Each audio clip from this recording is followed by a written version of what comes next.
Me wa very mabia. Jesus.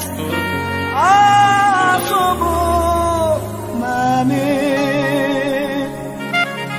Me wa very mabia. Jesus. Ah, sobo, mami.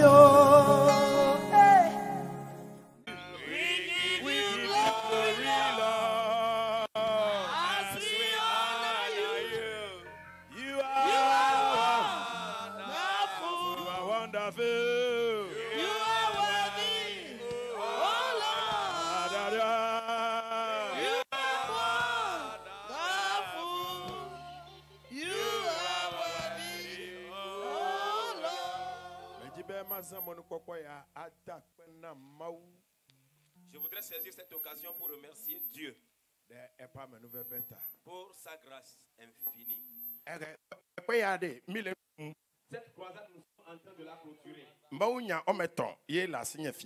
J'ai 3 messages venant de Dieu ce soir. Yeah, the secret in it is that how to carry the presence of God. When you carry the presence of God, you become untouchable. Amen. Et le secret qui est dedans, c'est comment faire pour transporter la faveur de Dieu partout où tu passes. Et quand tu es couvert de cette faveur de Dieu, tu deviens intouchable. Personne ne peut oser te défier. Psalm 22 verse 3. Salomon est en lien. Nyamau meyole nkekeme ke metonam o eye les ames ke nyamako bodwen o.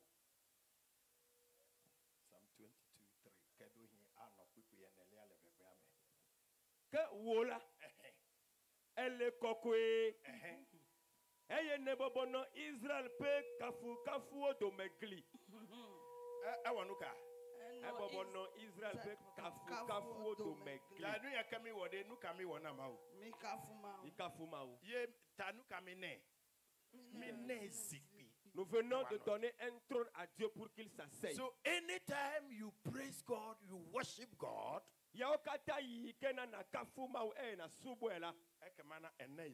tu lui donnes un siège. Si quelqu'un vient chez toi, tu lui donnes un siège, ce qu'il a à te dire, il te le dira. La nourriture. Dans ce régal, Dieu est les louanges et les adorations. That worshippers and praisers always carry the presence of God.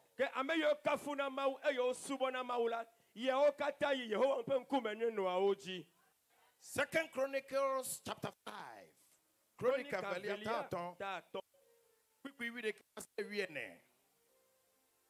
I just want you to see the power of praise and worship. Ye ma mena be nenya bena nenya le ma kafu kola ko enazi ko ewa bena edo efia e atala nenya wo nenya ma kola yesi yila afi ke nu dudu lede menya fama me no na eye wo va me esi menu no la o doto kokwe fela ela bena nu no la si o katan le etepela wo dokui kokwe alebe o metem dovovo o pe ha o dome o. So akonu yakami wo fifia. Voici ce que nous venons de faire. Apostle, l'apôtre, nungololaka, le secrétaire général, original, le responsable régional, plesofu et les pasteurs, tous, et tous les anciens, ils se sont mélangés. Que tu ne verras plus la différence entre qui est qui. Quand ils l'ont fait ainsi,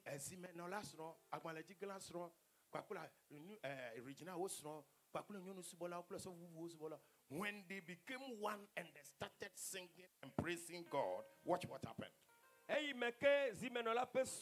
L'épouse du président, du secrétaire général, du responsable régional et les autres diaconesses se sont mélangés pour adorer Dieu. Voyons ce qui s'est passé. Eye le bibio si onye hatila okata eta mekawe maji hakwere myanti le bibio male hati ijimijo Asaph, Heman, Yeduton, Plewo Fio, Paplewo Novio, Do Aklalaou, Ole Gakogwe, Sanku, Pleka Sanku Dasi, Eye wo titre, wo titre, devant sa main pris la paix rejepe gome, Eye nous non là à la fin de quatre blave, 120 priests, 120 pasteurs, le Pekoum, le Wokbom.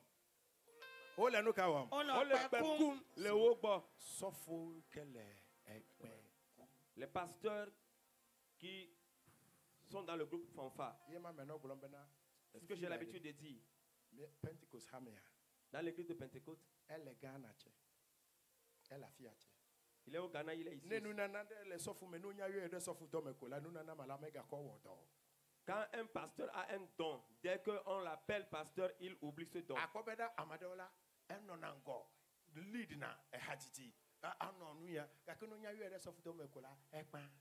Vous voyez que quelqu'un peut être chanteur, il conduit les louanges dans l'église. Mais dès qu'on l'appelle pasteur, c'est fini. Mais tout cela se trouve dans l'appel. So that you impart. You impart. Amen. You impart.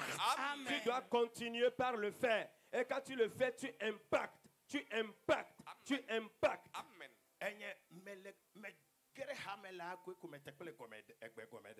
Quand j'étais entré dans l'église, immédiatement, j'étais devenu interprète. That I have interpreted all the chairmen of the church, Comment me degbe gomena zimeno kata le church ame. all the general secretaries, Me yo kata yin secrétaire all général. the apostles. Me yo kata yin apostolo. Et j'ai conduit beaucoup de personnes.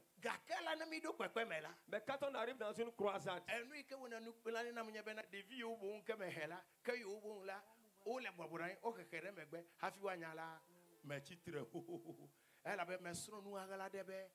when you are interpreting something, it is like a pipe flow.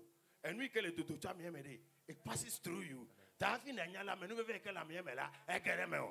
That is the secret. Ceux que j'ai conduits, quand on arrive dans une convention, je les vois tous assis. Et avant qu'ils ne se chassent, je me lève et je commence déjà par chanter. Parce que le secret qui est dans la chose, c'est que quand tu interprètes quelqu'un, le pouvoir qui sort de lui, la puissance qui sort de lui te traverse. Voilà le secret qui est caché dedans.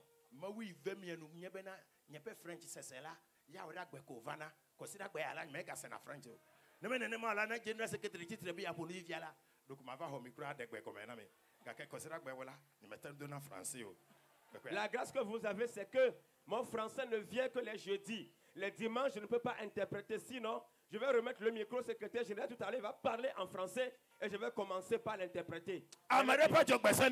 Amen. Que la destinée de quelqu'un change. Amen. Professor Bijo. Esi me kpekulao, ple hatilao, kafu Yehowa. Eye wo da penezi de kayo.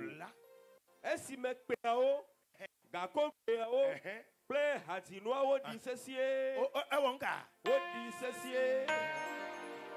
Eye esi me wo kafu Yehowa be. Epe domenyo. Eye epe amenu veve litekpe la. Yes. Tete. Nga. Tete. Nga. Tete. Alili yo Yehowa pe hola fu. Hallelujah. Eye nuno la o mete no tebe wa subo o.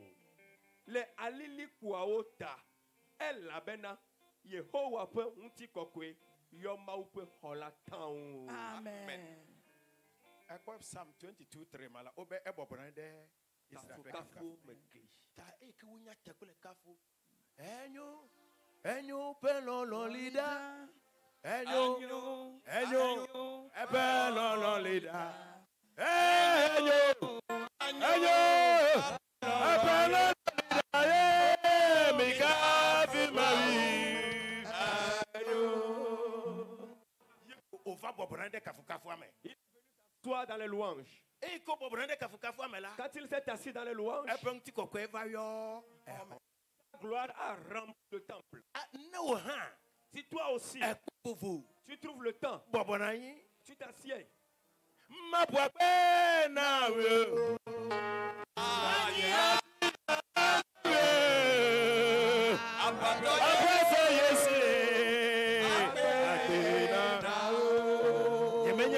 Je ne sais pas si vous m'observez. Quand je prêche un peu, je chante un peu. Ça fait 35 ans que je fais cette œuvre de Dieu. Vous voyez ma voix? Ma voix n'est jamais cassée. Parce que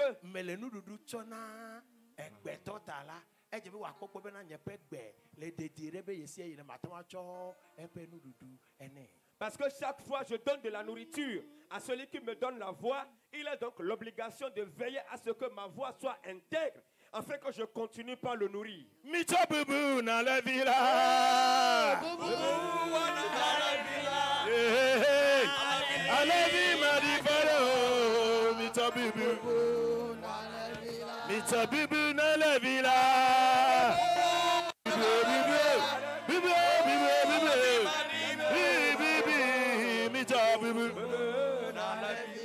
Alevia metakola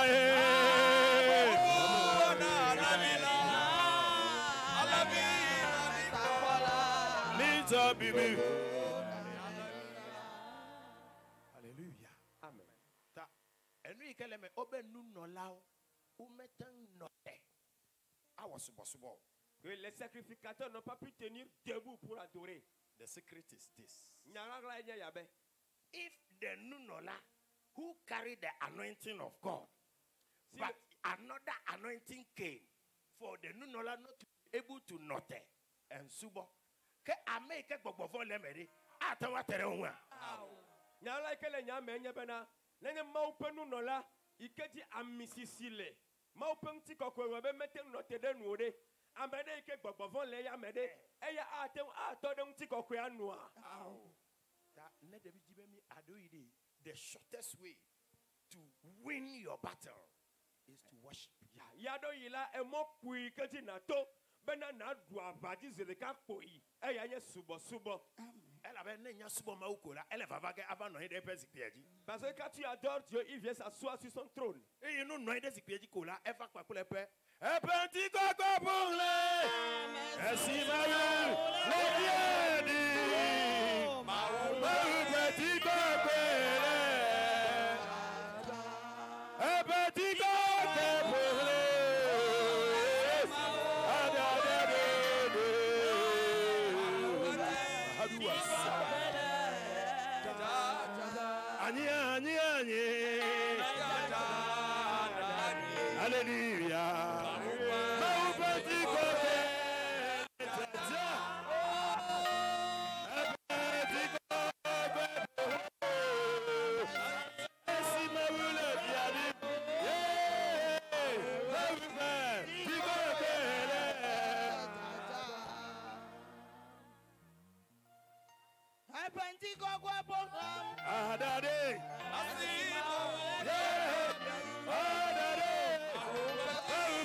Amen. Que cette gloire tombe sur quelqu'un.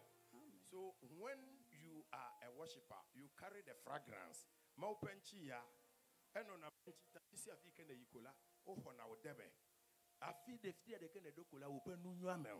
Quand tu as l'habitude d'adorer Dieu, le vent de Dieu souffle sur toi, tu transportes sa présence et partout où tu arrives, tu trouves grâce aux yeux des gens. 2 Chronicles chapter 20 from verse 18. Chronicle velia tabla veku piwi enyi heina. Tete Yosafat Detagu Eye Yuda blibola Ble Jerusalem to Detagu. Oh, ta nkema wo mole. Ole subo chamna mau. Right. Now let's see. Detagu de Yehowa nkume. Eye wo dogbeda na Yehowa. Eye lebi visio to Kehat. Vio ple Koras vio domela. Titre. Yeah. Eye wo do lisesie. Kafu Yehowa. Odo subli sese. Kafu Yehowa. Be. Yiji. Israel pe maula. Ho. Eye wo fon di kanya.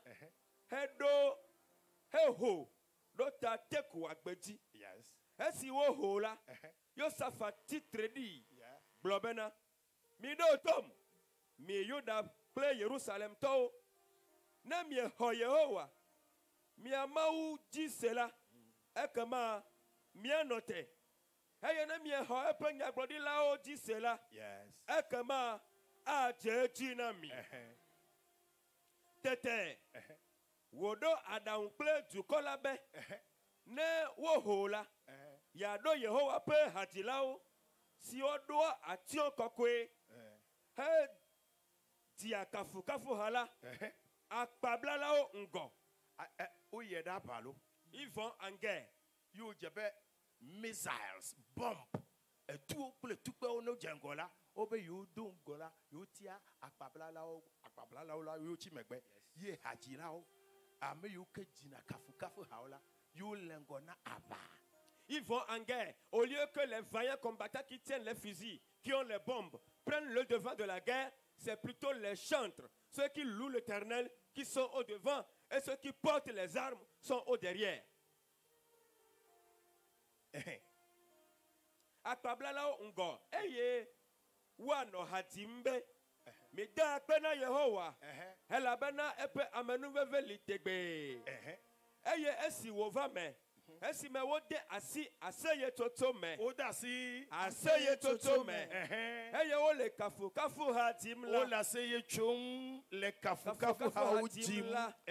Yehowa plo hadelao te Amon vio plo Moab vio ba plo amesio cho se.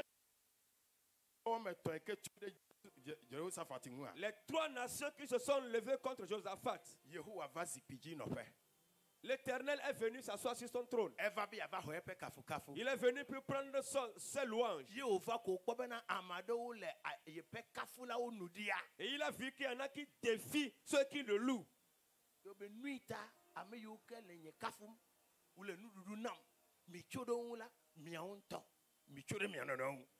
Et Dieu sait pourquoi vous êtes levés contre ceux qui me donnent de la nourriture. Je vous ordonne de vous tuer entre vous. Alors si quelqu'un est là, il chante seulement.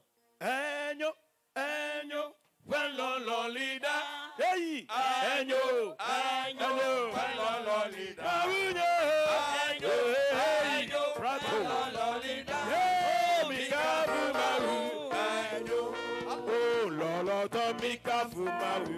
Enyo, lolida. Hey, mikafu maru. Enyo, maru vio, mikafu maru. Anyo banana lido. Mika fumawu. Anyo. Mawuno. Anyo. Anyo. Banana lido. Mawuno. Anyo. Anyo. Banana lido. Mawuno. Anyo. Anyo. Banana lido. Hey. Mika fumawu. Anyo. Mawuno. Anyo. Anyo. Banana lido.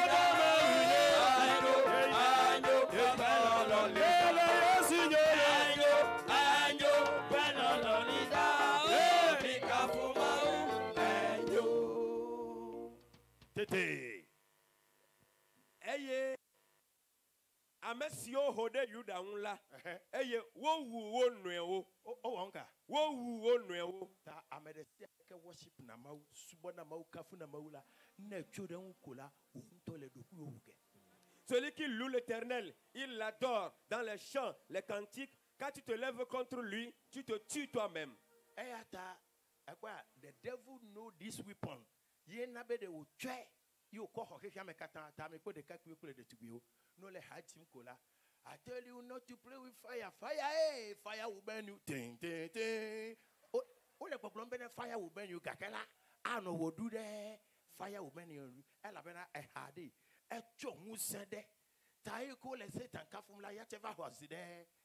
Ajiyame kwa akobena na mu chukula. Umu kakakaka. Anyingba ago. Anyingba na mwamala. Anyingba nkaya wa mwele. Anyingba dasila unyane majo. Amekweto.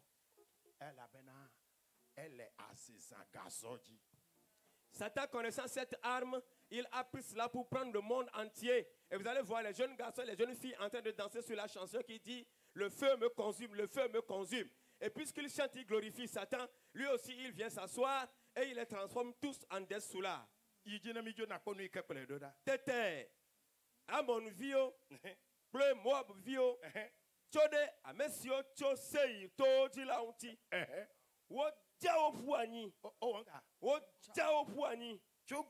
À partir d'aujourd'hui, quiconque se lève contre toi, l'Éternel enverra quelqu'un le morceler.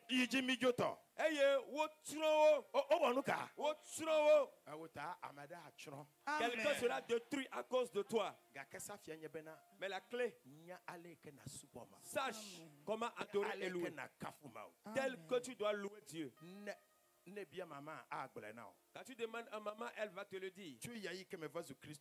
Depuis que je suis devenu chrétien, il n'y a pas un seul jour où je ne me réveille pas du sommeil avec un chant à la bouche. Arrivé à un moment donné, je vois que des chants sortent de mon corps. Quand je m'assieds,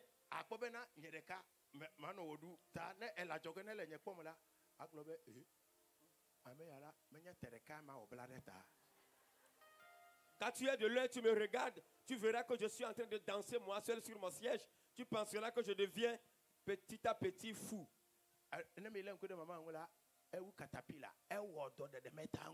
Quand vous voyez maman, elle est plus qu'un caterpillar, elle travaille sans relâche.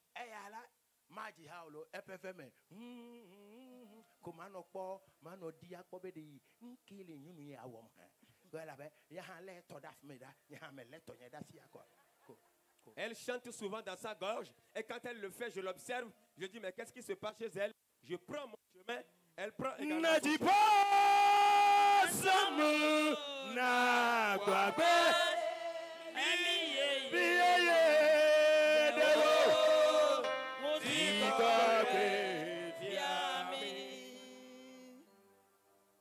Alléluia. Amen. Dewo. Unti Kokwe fiami. Bobo Mawe. Dawo. Di kokwe fiami. Adade. Atimo. Sabuna bagba. Yeye. Dewo di kokwe fiami. Professor Mijosia. Eye esi wo tro sei toti no la ovola. Wo tro de wo no ewon. Esi Yuda va toi ta melekbe aji. Eye wo tro de amehala unla. Poda amekukuo do babade anyigba. Amekuku donuka. Wodo babade anyigba. Amadele hajim iku ameku. Quelqu'un chante et quelqu'un est mort. The power of praise and worship. La puissance de l'adoration et de louange. Chozaya. À partir de cette nuit, Nedu apemede. quand tu arrives à la maison, 10 minutes attends. cherche seulement 5 minutes. Amekoko opefia. Yemawe.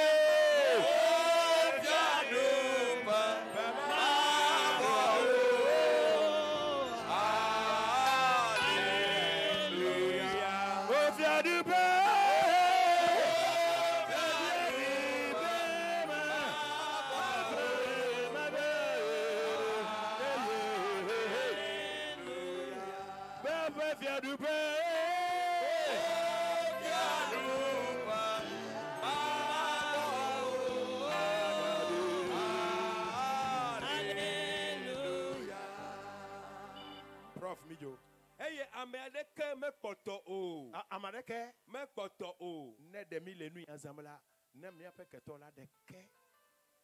Si c'est que nous utilisons cette arme, aucun de nos ennemis ne serait resté. Ekobena Christo tola no beno kafuba uno subo maula ope aloglodo gake no beno tu gbere no wo pe keto kola. Ya. I had that talk in fact. Vous voyez, les chrétiens, quand on leur demande de louer ou d'adorer, ils sont faibles. Ils ne sont pas vigoureux dedans. Mais quand il s'agit de prier pour tuer les ennemis, vous les voyez s'efforcer jusqu'à éclater leurs poumons.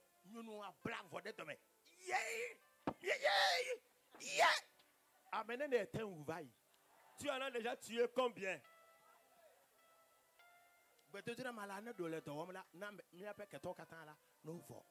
Si cette prière était efficace, tous nos ennemis seraient déjà morts. I show you a secret. Mais nous allons les fiamme. Je vous montre un secret. Oh, professeur,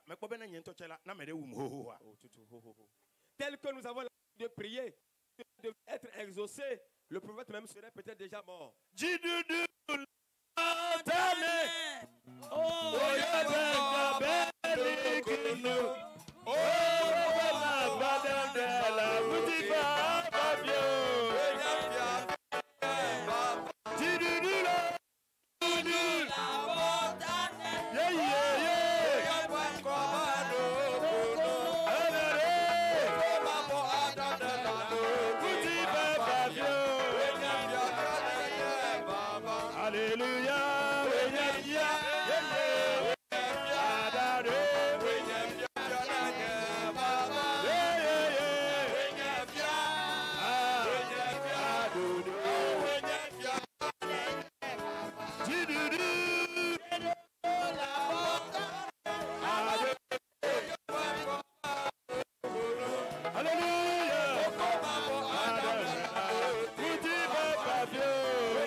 Tete Yosafat, plein un peu abakola va.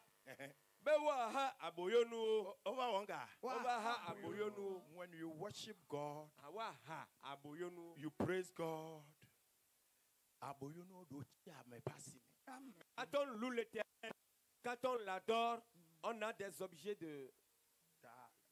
On a du butin de la guerre. This is some way to prosperity. Voici un chemin pour avoir de la prospérité. Vous ne voyez pas comment les chantres dans le monde sont riches? Vous ne le voyez pas?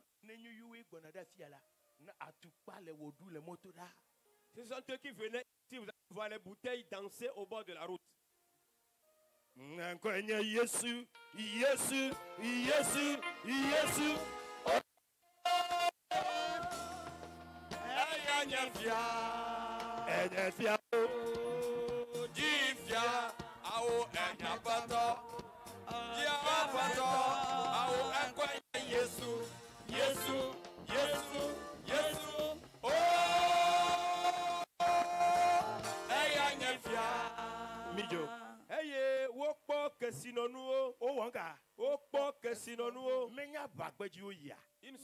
En guerre, ils sont allés, non?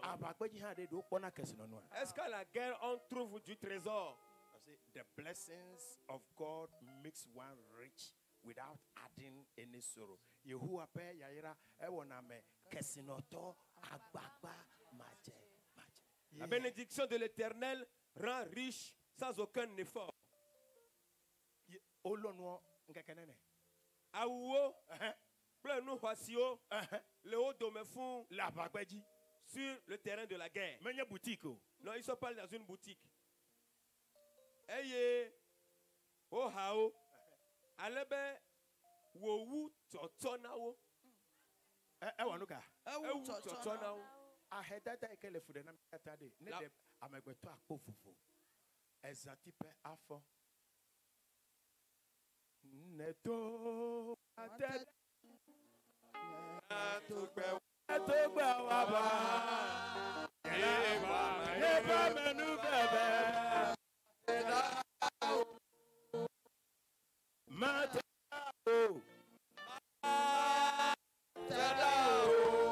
Evinye megbogbo na bena. Nyenya nye bena. Wateda. Netogbe waba. Yeba menu bebe.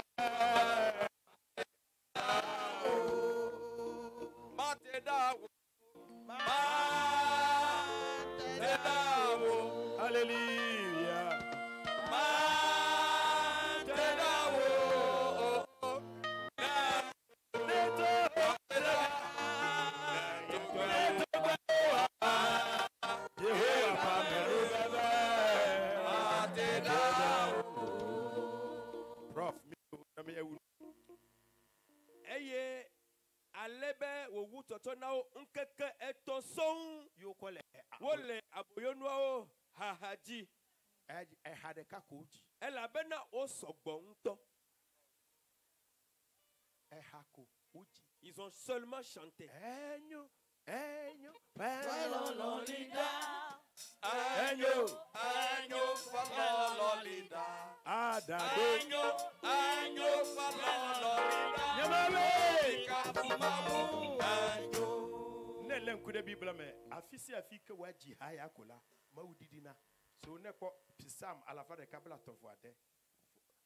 For his mercies endureth forever. For his mercies endureth forever. Afisi afike na konya gbea. Be mi kafu Yehova elabena epe domenyo pa menu be na mi le Bible ahale kodi. Ponu ike polo na duda. Yesie ko nya jihama kafu makola ko Yehova vadian. Elabe ever epe kafu me noge. Ye no vakola ever kwakola epe nti kokwe. Kwakola epe acho, kwakola epe jikude ketong. Ta mede kuku epe ya mede. Tu gbera tu afɔ woƒe ketɔwo ƒe tadzi eteƒe titi fifia ɖe kpa natsɔ nuɖuɖu na mawu. Amen. Atsɔ wo hahiãwo na. Amen. Dans la Bible, chaque fois que vous voyez qu'on chante un cantique en l'honneur de l'Éternel, il descend toujours. Et chaque fois qu'il descend, il descend avec sa gloire, il descend avec son honneur, il descend également avec sa colère contre tes ennemis. Cette année, tu as tellement prié, tu as piétiné la tête de tes ennemis. Maintenant, il faut que tu arrêtes et que tu donnes à Dieu à manger. Miaounu, dans what are we at 16, Acts 16. Chapitre 16.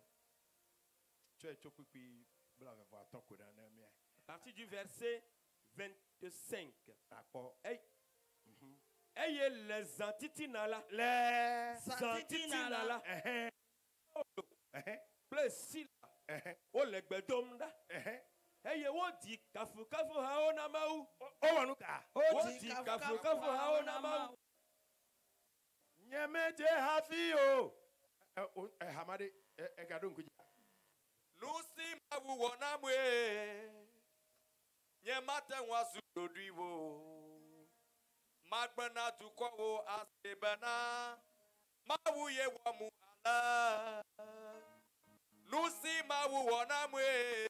Hallelujah. Nyemate wasu dodriwo. Nyemazi dodio. Magbana tukwa wo asebana. Mawu ye wamu ala. Awo nyemaje afiwo.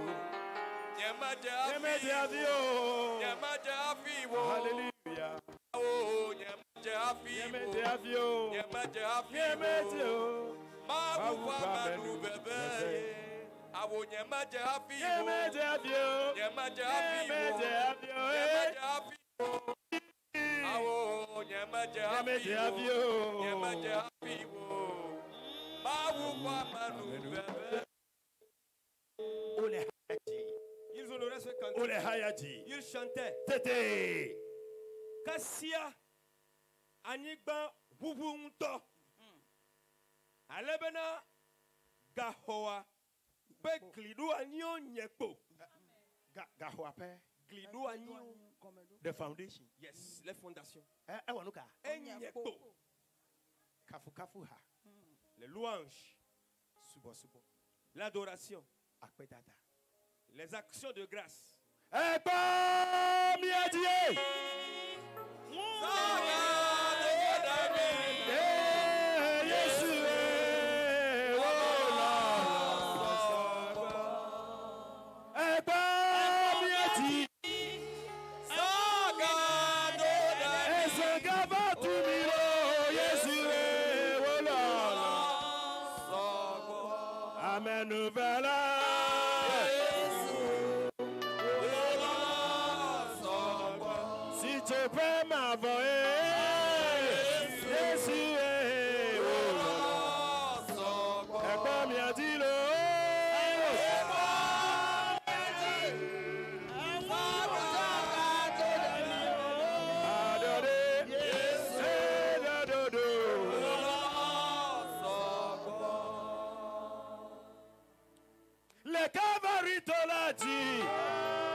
Je pensais que tu allais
te school na kpɔ mi adɛ na kpɔ mi aƒe ƒome ame na kpɔ fi ke ma wokɔ da ɖo ko togbe avi wo ŋutɔ ne dzra ɖo ekpɔ be wo ŋutɔ hã la edze ɖeka vi ɖe nyama ha bele o ko wo ŋutɔ ne do awu ne yina se ko la akpɔ be na akɔ ɖe wawa va na meme elabe amenu veve ɖe le Calvary to lati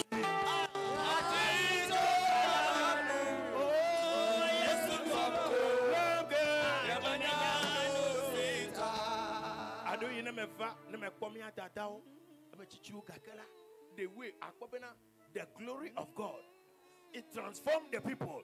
Dala ne kwa mi eguri ma nya ba mi etio. Ko secretary general mi anto mi kpo mi adukura. Kakeri mi kpo mi atoda, ne mi akpo mi hatiuda, amadola aduvolo openu mekan.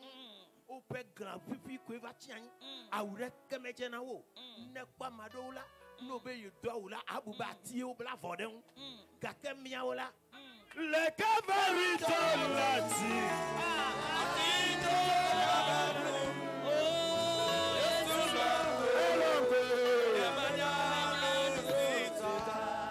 Le Kuyame, n'y a pas classmate de cas.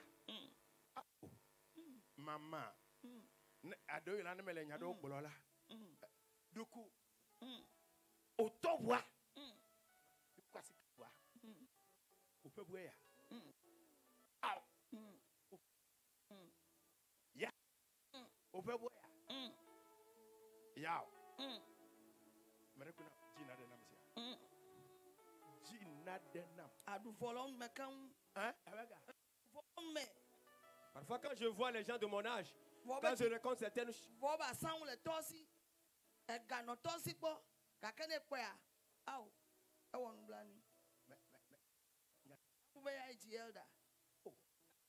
Voyez, il est du même âge que le prophète, mais il dit, oh, c'est ton véhicule ça, donne-moi quelque chose. Alors que son papa était déjà dans un édifice à étage. Il avait eu de l'argent, mais aujourd'hui il a perdu toutes ses dents. Jésus le fait. Oh,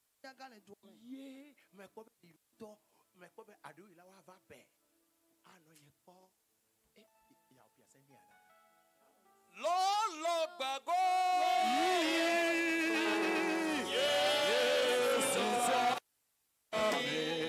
Hallelujah.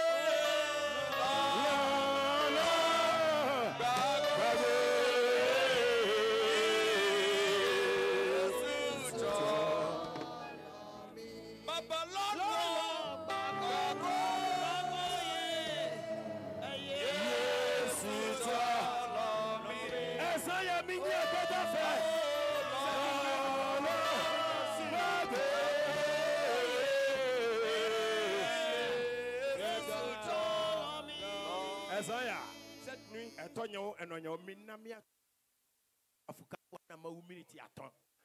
donnons la gloire et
ta vie. Regarde bien d'où est-ce que tu viens. Bateau. Bateau. By now, là, now for the car. Online. Si ce n'était pas cela, tu devais être amputé d'une jambe.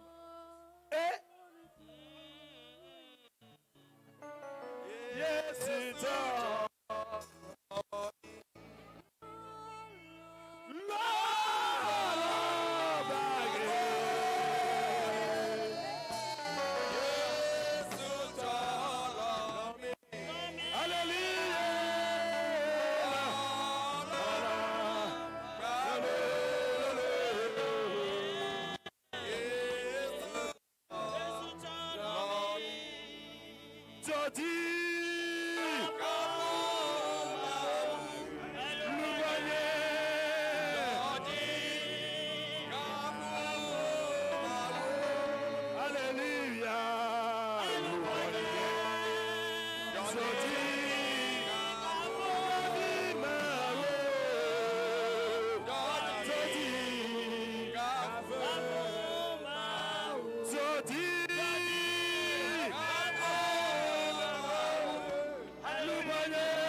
Me wa very mabia, Jesus. Ah, sobo, mami. Me wa very mabia.